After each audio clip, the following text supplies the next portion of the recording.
jauh dalam jarak jauh tak pulau tak jauh peh hanya mungkin dapat dalam jarak gede urut tengok bebas tak jauh dalam jarak gede hanya mungkin gitu karena ramai tu tak pulau baca-baca toko ya tamang tamang aju rata pak yang nak be paksa be ikhlas sebelumnya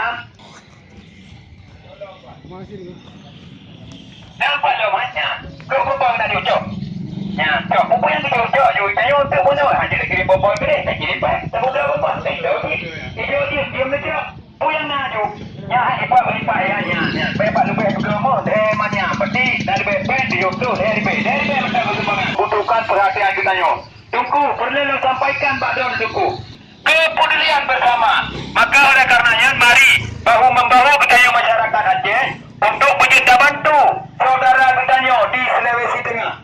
Ya, mari. Bapak Senet, tak copet, tak kirim beli. Ya, benar tunggu ketua. Puyang nak copet, hidup, jibak, puyang muda. Ya, jauh cuba-cuba tempat untuk saudara bertanya nak cerita. Tuan dari dunia internasional. Bahkan dari nasional, internasionalnya yang harapkan di bertanya ketua. Maka nanti betul-betul tapo. Yang apa tengkui lihat apa saya. Yang baru bertepik lagi dalam. Yang baik lihat apa saya ajak lagi dulu. Beberapa orang kacau. Yang ada dia apa tak ada pada waktu. Ya, dia apa dia? Dia apa dia? Mungkin dah dia apa dia? Dia apa dia? Dia mungkin mana tadi keroi. Ya, jom betul tempat. Ya, palok jom. Dari macam bibak lebih, neblo puyang lebih.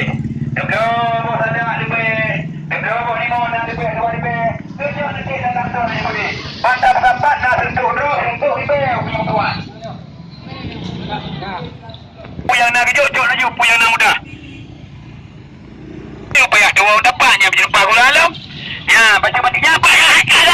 Allahumma garut. Oh, alhamdulillah. Selamat terima kasih dia tak apa. Ya, sama nak ladum berada ladum. Sana ladum sini ladum di bahasa Indonesia apa?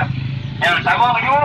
Tu nak jumpa PPO apa? Ya, benar. Sama. Batenya Aceh juga nak tsunami dan gempa. Gutanya juga tak perlu sumbangan perhatian daripada masyarakat nasional bahkan internasional. Maka oleh karenanya untuk pemutua, urunyo saudara kita di Sulawesi tengah dilanda musibah. Tengoklah.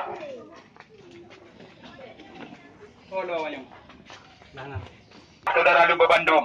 Jadi kitanya hanya sekedar tapres sumbangan dari masyarakat lokal, bahkan masyarakat nasional, internasional untuk pemutua. Jadi kitanya perlu masyarakat dunia untuk membantu kitanya. Maka oleh karenanya bahwa musibah kau purunyo mari kitanya masyarakat Aceh. Rasa solidaritas bertanya, rasa kesatuan dan persatuan bertanya untuk bantu masyarakat yang nak di Sulawesi Tengah. Yang kita sabar kejut tak pulau tu tak copet tak jauh gede yang mana menyuruh kejut tak kirim. Ya, kadang nak kena jual sepatu ni jauh tak pulau tu. Ya tak pulau sepatu tak copet tak kirim kurungnya. Jadi puyang nak mudah pet terpaksa puyang ikhlas surungnya. Maka oleh karenanya umi-umi abu-abu tuku-tuku sekalian. Yo, tanggungjawab moral kita dengan masyarakat Sulawesi.